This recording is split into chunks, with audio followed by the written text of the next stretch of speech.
आज सुबह बद्रीनाथ के कपाट खुलने के बाद अब भक्तों को चारों धाम में भगवान के दर्शन होंगे। चार धाम यात्रा करने वाले श्रद्धालुओं के लिए उत्तराखंड जाने का सिलसिला शुरू हो चुका है, लेकिन हिमालय के नीचे दुर्गम पहाड़ियों के बीच ये यात्रा बहुत मुश्किल होती है।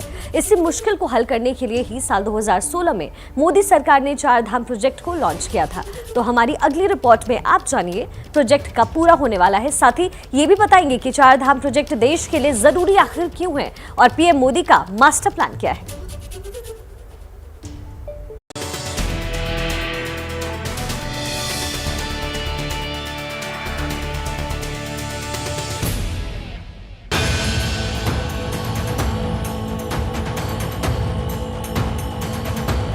बस लिए समर्पण तन मन से मैं देवभूमि में आता हूँ, मैं देवभूमि में आता हूँ।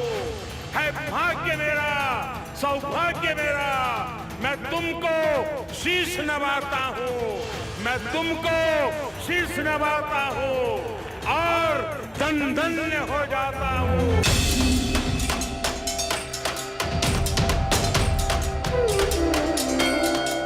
जय बाबा केदार। नमस्कार, एबीपी न्यूज के खास शो मोदी ट्रैकर के साथ हाजिर हूं मैं रोमाना इसाल खान। आज बात प्रधानमंत्री नरेंद्र मोदी के चार धाम प्रोजेक्ट की। उत्तराखंड के चार धाम केदारनाथ, बद्रीनाथ, गंगोत्री, यमुनोत्री तक श्रद्धालुओं को आसानी से पहुंचाना ही सिर्फ प्रधानमंत्री मोदी का लक्ष्य नहीं है। देखिए, पहली नजर में जो ये परियोजना है वो एक धार्मिक रूट परियोजना लगती है, जबकि इस परियोजना के कई आयाम सामरिक और रणनीतिक दृष्टि से इसकी बहुत अहमियत है। तो आज इस चार धाम प्रोजेक्ट के बारे में आपको बताएंगे आपको इसका काम कितना पूरा हो चुका है और कितना बाकी। हिमालय की गोद में बसे उत्तराखंड के चार धाम सिर्फ पौराणिक और धार्मिक स्थल नहीं है, बल्कि पवित्रता और भक्ति भाव की वो ऊर्जा है जिससे भारत की जनता ओतप्रोत होती है।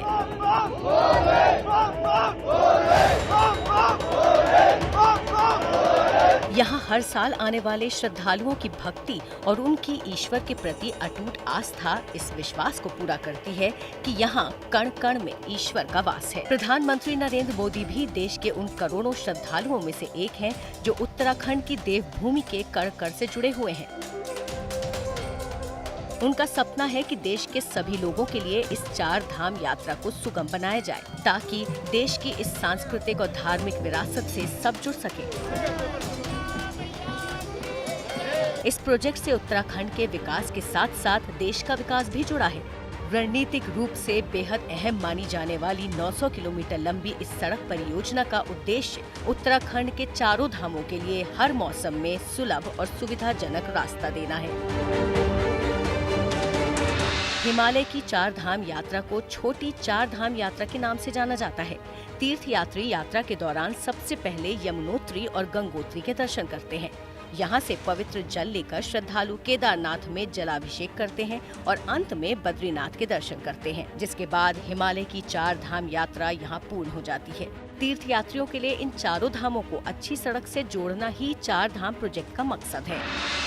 ज्यादा से ज्यादा जाएं, नई पीढ़ी को लेकर के जाएं, परिचित कराएं, मां भारती का साक्षात्कार करें, हजारों साल की महान परंपरा की चेतना को अनुभूति करें।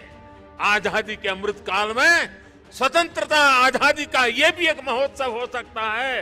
हर हिंदुस्तानी के दिल में, हिंदुस्तान के हर कोने कोने में, हर कंकर कंकर में शंकर का भाव जग सकता है और इसलिए निकल पड़ने का ये समय है।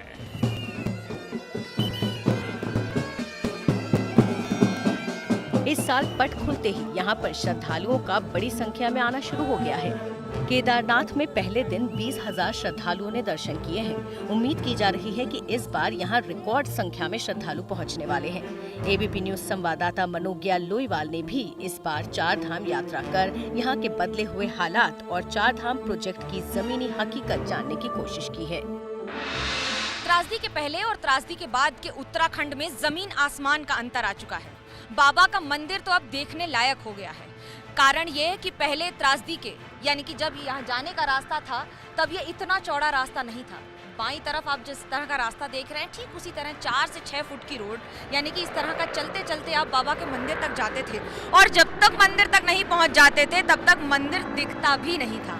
अब तस्वीर बदल चुकी है। अब यहाँ से आप भव्य दर्शन तो करेंगे ही मंदिर के, लेकिन उसके साथ साथ आपको चारों ओर की खूबसूरती भी एक साथ एक ही नज़र में देखने को मिल जाएगी। यानी कि यहाँ पर खड़े होकर जो ये एक नया कंस्ट्रक्शन का इलाका है, इसको आप वेटिंग एरिया भी कह सकते हैं, जहाँ पर आते हैं भक्त, सैकड़ों, हजारों, लाखों की संख्या में यहाँ आके बैठ सकते हैं, रुक सकते हैं, समय बिता सकते हैं और पूरा लाइटिंग अरेंजमेंट भी है।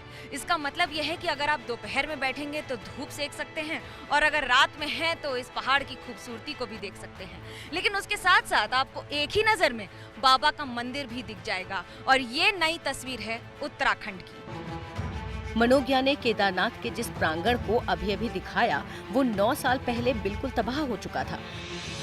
16 जून 2013 को इसी केदारनाथ में मंदाकिनी नदी ने प्रलयंकारी विनाश किया था।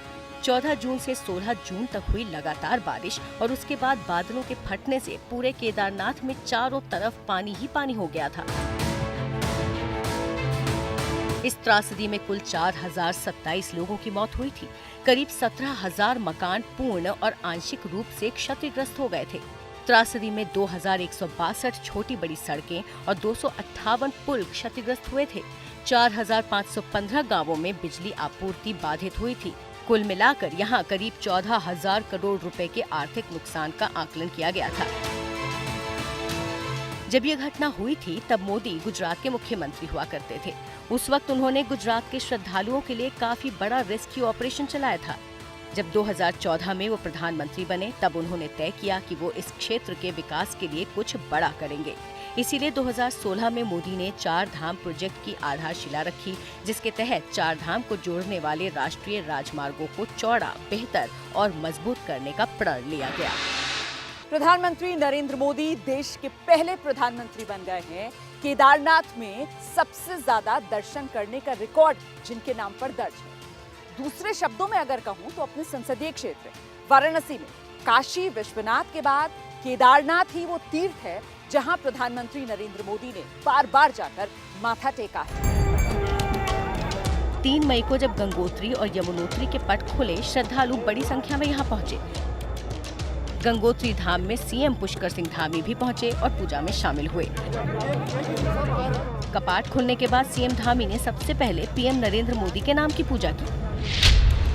मैं मां गंगा से प्रार्थना करूंगा कि हमारा प्रदेश आगे जाए, हिंदुस्तान के श्रेष्ठ राज्यों में से बने और हमारे देश के यशस्वी प्रधानमंत्री नरेंद्र मोदी जी के नेतृत्व में संपूर्ण देश के अंदर, संपूर्ण दुनिया के अंदर जो भारत का मान सम्मान और स्वाभिमान बढ़ रहा है वो लगातार मां गंगा के आशीर्वाद से बढ़ता रहे, उनका नेतृत्व बढ़ता रहे। एबीपी न्यूज संवाददाता मनोज्ञा लोईवाल ने गंगोत्री में मिलने वाली सुविधाओं का जायजा लिया। उन्होंने पाया कि पहले के मुकाबले यहाँ पर अब काफी विकास दिखता है। यहाँ आने वाले श्रद्धालु यहाँ पर मिलने वाली सुविधाओं से काफी खुश दिखे। हर हर गंगे से गुंजायमान है इस समय गंगोत्री, क्योंकि माँ का यानी कि माँ की डोली, गंगा माँ की डोली निकल चुकी है भैरव घाट से और जा रही है गंगोत्री की तरफ। इसकी खासियत यह है कि वर्ष में एक बार जब माँ अपने मायके से लौटती है तब इसी तरह से सजावट के साथ लौटती है। पहले से ज्यादा सुविधाओं के बावजूद अभी भी यात्रा इतनी आसान नहीं है। उत्तराखंड में 4 धाम की यात्रा शुरू होने के 2 दिन के अंदर यमुनोत्री धाम जाते हुए एक महिला समेत 4 बुजुर्ग तीर्थयात्रियों की दिल का दौरा पड़ने से मृत्यु हो गई। लोगों की मांग है कि मेडिकल सुविधाएं और रास्ते में आने जाने के दौरान विश्राम की सुविधाओं में और इजाफा होना चाहिए। उम्मीद की जा रही है कि 4 धाम रोड का निर्माण जब पूरा हो जाएगा तो सुविधाओं में और इजाफा किया जाएगा। 4 धाम प्रोजेक्ट के तहत कुल 889 किलोमीटर सड़क का निर्माण किया जाना है, जिसका बजट करीब 12,000 करोड़ रुपए रखा गया है। इसमें हाईवे को चौड़ा कर चारों धामों, यमुनोत्री जाने वाले NH94, गंगोत्री जाने वाले NH 108, केदारनाथ जाने वाले NH 109 और बद्रीनाथ जाने वाले NH 58 को आपस में जोड़ा जाता है। इस परियोजना को 53 छोटे छोटे हिस्सों में बांटा गया है, जिसकी जिम्मेदारी अलग अलग एजेंसियां संभाल रही हैं। इस प्रोजेक्ट के तहत 12 बाईपास, 15 फ्लाईओवर्स, 107 छोटे पुल और 3,889 कल्वेटर्स का निर्माण होना है। दिसंबर 2021 तक की रिपोर्ट्स के मुताबिक फिलहाल 647 किलोमीटर की सड़क पर काम चल रहा है, जिसमें से 565 किलोमीटर क्षेत्र में चौड़ीकरण का काम हो चुका है, जबकि 526 किलोमीटर क्षेत्र में पेंटिंग का काम भी लगभग पूरा हो चुका है। कौन कहता है कि आसमान में सुराख नहीं हो सकता, एक पत्थर तो तबीयत से उछालो यारो। और कौन कहता है कि पहाड़ पर रास्ता नहीं बन सकता, एक सुरंग तो मजबूत बनाओ यारो। कुछ ऐसा ही हुआ है उत्तराखंड में, जिसकी वजह से अब ऑल वेदर रोड बन रही है। केंद्र सरकार की इस मुहिम के जरिए आपको लगातार गंगोत्री, यमुनोत्री, केदारनाथ, बद्रीनाथ और कैलाश मानसरोवर तक का रास्ता मिलेगा। 11,700 करोड़ रुपए खर्च करके जगह जगह पर इस तरह की सुरंग बनाई जा रही है। करीब 53 सिविल वर्क जारी हैं कई जगहों पर, और ये 4 धाम नेशनल हाईवे जो 900 किलोमीटर लंबा होगा, उसमें जगह जगह पर आपको इस तरह की सुरंग से गुजरना होगा। पिछले कुछ वर्षों में उत्तराखंड की तस्वीर काफी बदल गई है। जैसे कि इस तरह की सुरंग, ऐसी करीब 61 सुरंग बनाई जा रही है केदारनाथ और बद्रीनाथ के रास्ते पर, और करीब 21 रेलवे स्टेशन बनाए जा रहे हैं। ये सुरंग जमीन के नीचे नहीं बल्कि रास्ते के ऊपर है, और गाड़ी वहां से घुसकर इस सुरंग से यहाँ से निकल जाती है। लेकिन पहाड़ का ये नज़ारा इस बात का सबूत है कि जब भी ऊपर से पत्थर गिरते हैं या भूस्खलन होता है या बारिश की वजह से यहाँ रास्ता बंद हो जाता था, जो अब नहीं होता है।